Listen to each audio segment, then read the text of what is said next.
So we continue to remember and honor the life and legacy of civil rights giant John Lewis. He was the son of a sharecropper, if you can believe that, who eventually served more than 3 decades as a United States congressman. The 80-year-old died Friday night after a 6-month battle with cancer.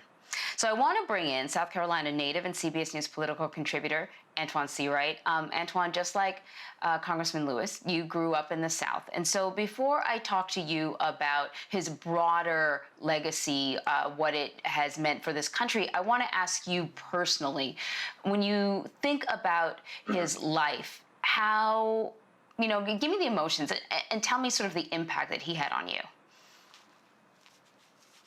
Well, we had a different connection. As you introduction, he was the son of sharecroppers. As I oftentimes remind people, I am the grandson of sharecroppers. He grew up in rural Alabama. I grew up in rural South Carolina. John Lewis, the bridge he went across in Selma.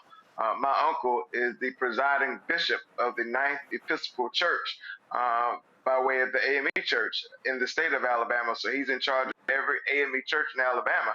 So our families share a unique relationship. Every time I go down to Selma for the anniversary, of course, because of the activities, John Lewis is right there. And so I've had a chance to get to know him in that regard, but also in my work, thanks to my leader, Jim Clyburn, my mentor and friend, Jamie Harris. I work with now very closely at the DCCC, Congresswoman Sherry Bustos. I've had the opportunity to work a little closer with John Lewis. And the number of times John Lewis was arrested, 45 times throughout the entirety of his life. 5 of those times came after he was already a sitting United States congressman. And I'm reminded, Antjuan, of one story that he told, which is the day in South Carolina in a little town called Rock Hill. So South Carolina, your home state. I don't know if you're familiar with Rock Hill, but that is where John Lewis went, and he and another... Okay, all right. So you definitely know this story. Let me share it with our audience, and I'll get your take on it.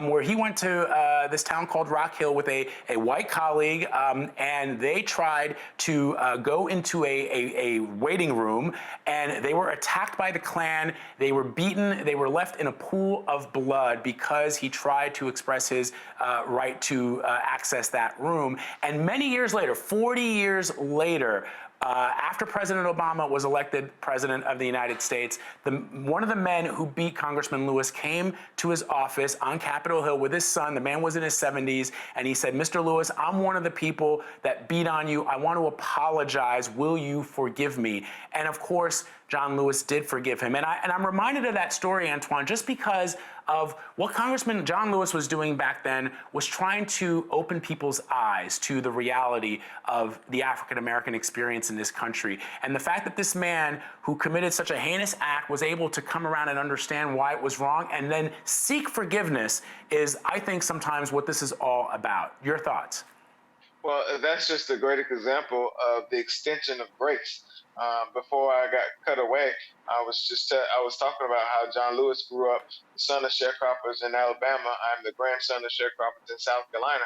My uncle is the bishop in the Ninth Episcopal District, which includes the entire state of Alabama, every AME church. So when I made my way down to Selma for the anniversary, every year we would oftentimes get to talk about experiences that we share, and also the differences in our experiences. Some of the experiences we share of both of our experiences in Rock Hill, South Carolina. I went to school at Winthrop University where I graduated. His experience in Rock Hill, South Carolina was a little different than mine, but I got my start in this business because of my time at Winthrop University in Rock Hill, and part of that I believe will help shape eventually what this nation look like, and what John Lewis experienced in Rock Hill, South Carolina has ultimately shaped what the future of this country looks like. And so while we may have a difference in our age, our differences in our shared experiences really overlapped. And I always appreciate the story of him telling the story about the gentleman showed up in this office, because it's a reminder of how far we've come, but yet how far we still have to go.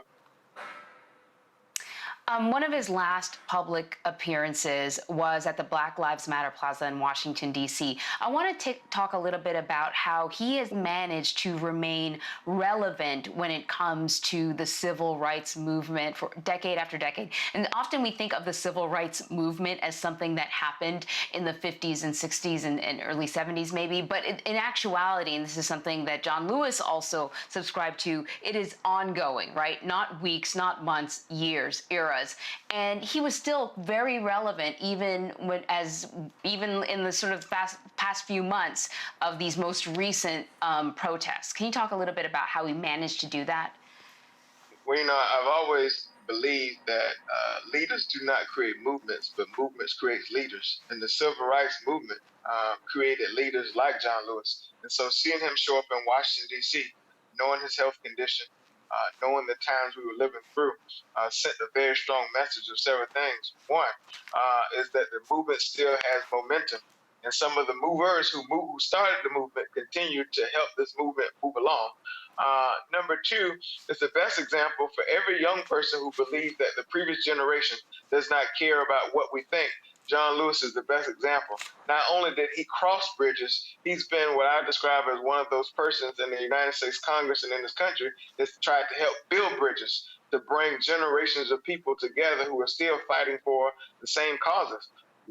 Some of the conversations I had with John Lewis, particularly over the past year or so, have all been about empowering the next generation of leaders and knowing that the movement was not just around one group of people or one person, it was around a large group of people and the importance of teamwork. I would say, Anne-Marie and Vlad, that John Lewis is probably the best teammate I've ever seen or witnessed in my political lifetime.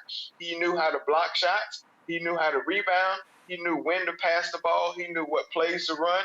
He knew when it was time to take a seat on the bench, and he knew when to cheer his teammates on. And he also knew, more importantly, when he was not the best person to take the last shot that may determine the outcome of the game, he would give the person the ball who needed to do so. That's the best thing you can have in a good teammate, and I think that is the lesson that John Lewis would want young people of my generation and generations to come to know about. Antjuan, as we look back on the life and the legacy of Congressman John Lewis, we have to also pause and remember the passing of C.T. Vivian, who was what Dr. King called his field marshal during the civil rights movement. He passed away the same day, ironically, as John Lewis did. He was 95 years old. He was a paladin, a leader in the nonviolent movement.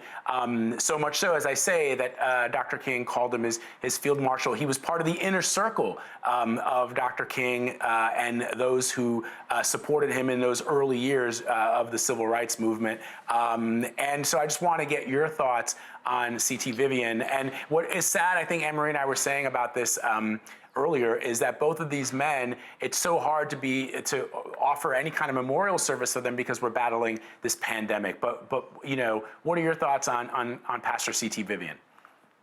Well, God has a big sense of humor, and I think he wanted two troublemakers to travel together, and so the timing that both of their passing would just kind of tickled my spirit. But look, Minister CT was one of the best, and I think he lived the sermon more so than any sermon he may have given.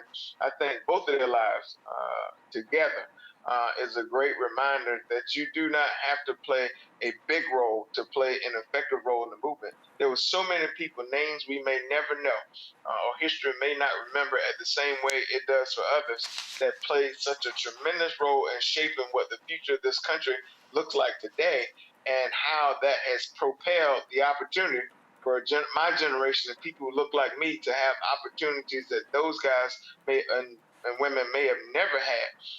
I'm so fortunate, like so many others, to stand on the shoulders of so many individuals who come before me. But I think the lesson from their lives is that we have to keep empowering along the way to make certain these fights that they fought, that we continue to fight, are no longer the fights of tomorrow. And I think that is so important for every generation to know that we will have our sets of challenges, but every generation has a real responsibility to get better as we go. I think that's what the movement was about. I think that's what CT John Lewis, and so many others who have passed on. I think that's what their lives are about, and we have to rededicate ourselves to making certain that we carry out their legacy. Look, people have bled, they've died, they fought, they've been locked up, locked away, fighting for marginalized communities, and some of those fights continue as I sit in this chair and talk to you all. And I think we have to sober ourselves around that notion. Antjuan Seawright, great talking to you. Thank you. Thank you.